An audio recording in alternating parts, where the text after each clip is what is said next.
Hello दोस्तों, आप सभी का स्वागत है मेरे YouTube channel you be there में। अगर आप मेरा चैनल पहली बार देख रहे हैं तो please subscribe my channel and hit the bell icon so that you will get the notifications. आगे जाने से पहले प्लीज़ रीड द डिस्क्लेमर। तो टेक्निकल एनालिसिस के हमारी दो भी सीरीज चल रही है, उसमें से नेक्स्ट पार्ट है सपोर्ट एंड रेजिस्टेंस। इस वीडियो में हम देखेंगे सपोर्ट एंड रेजिस्टेंस क्या होता है विथ एग्जांपल्स। तो व्हाट इज सपोर्ट? सपोर्ट क्या है? The downside move stock try to take a support called support area and the line drawn from number of these points called support।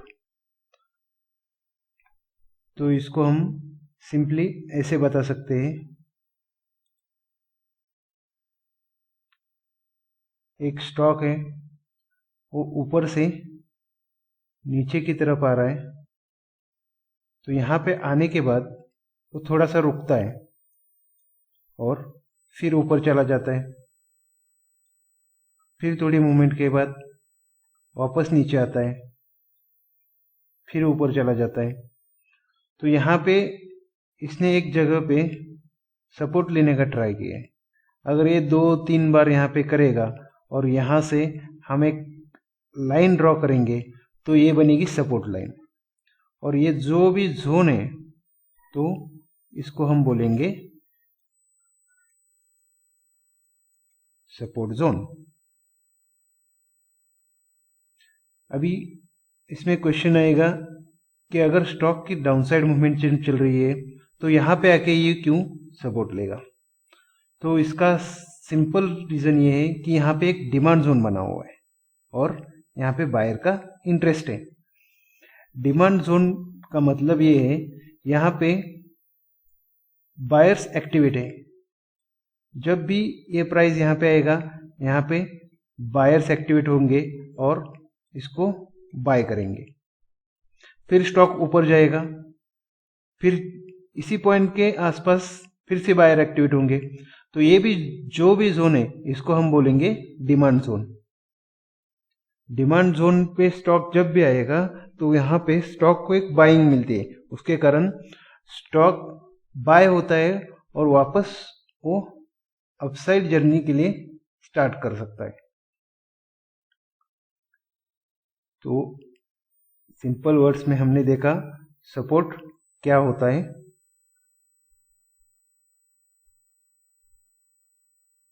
इसके बाद हम एक एग्जांपल देखेंगे।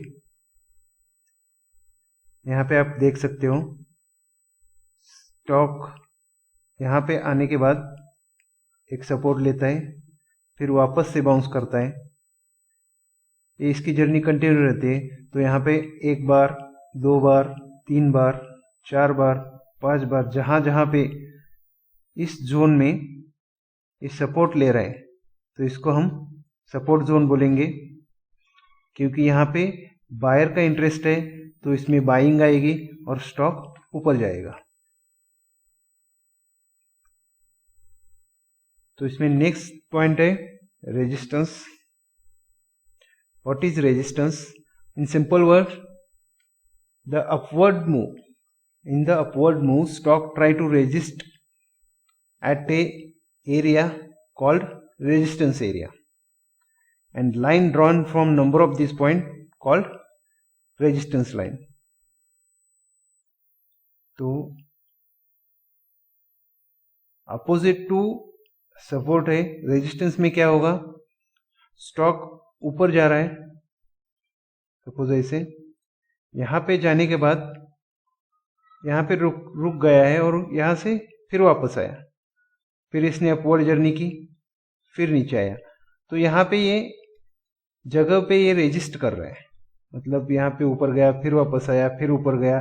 जो यहाँ पे जो भी ये जोन बना रहा है तो इसको हम बोलेंगे रेजिस्टेंस जोन। और यहाँ इसको सेलिंग प्रेशर मिल रहा है, मतलब यहाँ पे सेलर्स एक्टिवेट है। जो भी स्टॉक में जहाँ पे भी इसने बाइंग की थी, कोई सपोज XY जो भी लोग हैं यहाँ, उन्होंने यहाँ पे बाइंग की, स्टॉक अच्छी मोमेंटम में गया और एक अच्छे खासे रिटर्न के बाद उनको अगर वो सेलिंग करनी है तो क्या होगा, यहाँ पे सेलर्स एक्टिवेट होंगे और यहाँ पे उसको रेजिस्टेंस मिलेगा। तो ये जो भी जोन है उसको रेजिस्टेंस जोन बोलेंगे और यहाँ से उसकी डाउनसाइड जर्नी स्टार्ट हो सकती है। तो रेजिस्टेंस जोन क्यों बनता है?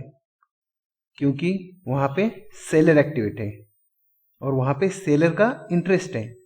सेलर का इंटरेस्ट है मतलब जिन्होंने लोअर प्राइस पे स्टॉक को बाय किया था, वो अगर प्रॉफिट बुकिंग करना चाहते हैं तो उनको लगता है कि स्टॉक की ये जो भी प्राइस है वो प्रॉफिट बुकिंग के लिए अच्छी है और वहां पे अच्छे काम हो सकता है। इसीलिए इसको बोलोगे सप्लाई जोन। सप्लाई जोन मतलब वहां पे सेलिंग का सप्लाई ज्यादा है, उसके कारण स्टॉक इसको क्रॉस करके ऊपर नहीं जा रहा और वहां पे उसको रेजिस्टेंस मिला है।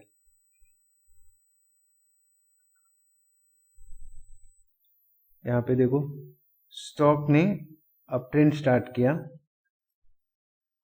एक अच्छी खासी मोमेंटम के साथ, यहाँ पे गया और यहाँ को फर्स्ट टाइम इसको रेजिस्टेंस मिला। फिर downside journey, second resistance, third resistance, fourth resistance, fifth resistance.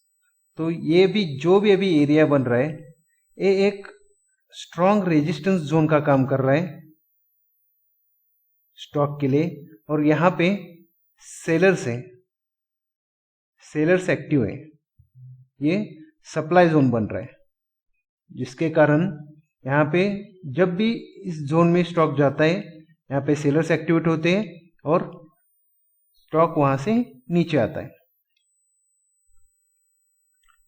यहाँ पे और एक एग्जांपल है, यहाँ पे आप देख सकते हो स्टॉक अपसाइड गया, यहाँ पे रेजिस्टेंस लिया, सेकेंड रेजिस्टेंस, थर्ड रेजिस्टेंस और इसको ब्रेक किया एक अच्छी कैंडल के साथ, तो ये अपवर्ड मोमेंटम में चला गया।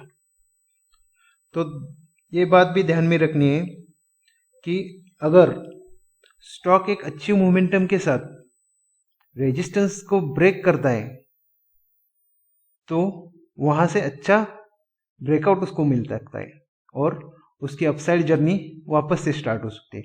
अगर ये इसके लिए पॉसिबल नहीं हुआ तो यहां से डाउनसाइड जर्नी होगी।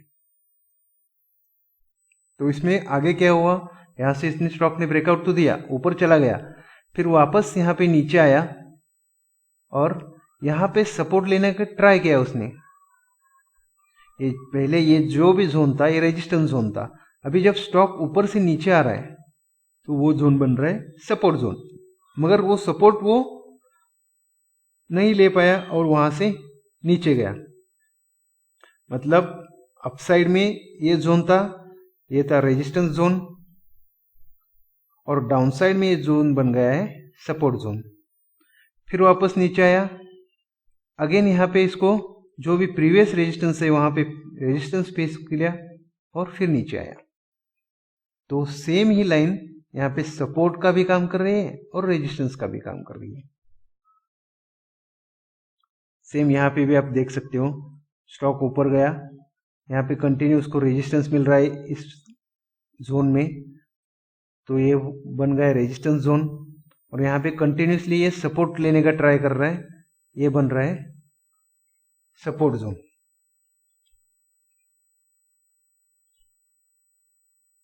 सिमिलर एग्जांपल आप देख सकते हो, ये इसके लिए रेजिस्टेंस जोन बना हुआ है, तो यहां से स्टॉक में रिजेक्शन आएगा, यहाँ पे ये वापस ब्रेकआउट करके नीचे गया और ये इसके लिए अभी सपोर्ट बना, यहां से ऊपर गया तो यहाँ पे ये रेजिस्टेंस बन रहा है। तो अगर स्टॉक नीचे गया और यहां से अगर इसको ऊपर जाना है तो ये रेजिस्टेंस है, और यहाँ से ही इसको नीचे आना है, तो ये सपोर्ट है। यही लाइन सपोर्ट है, यही लाइन रेजिस्टेंस है। मतलब स्टॉक जब भी इसको तोड़ता है तो उसका जो सपोर्ट है वो उसके लिए रेजिस्टेंस बन जाता है, और इसको तोड़ के अगर ऊपर चला जाता है, जो रेजिस्टेंस है उसके लिए सपोर्ट बन जाता है। ये बात ध्यान में रखनी है। तो इसमें मोस्ट इंपॉर्टेंट पॉइंट क्या है? When support breaks it becomes resistance, and when resistance breaks it becomes support.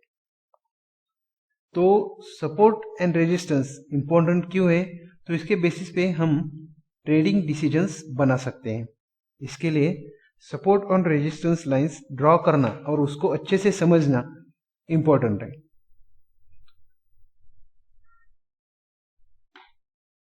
तो अभी तक जो भी इंफॉर्मेशन मैंने दी है वो आपको अच्छी लगे तो प्लीज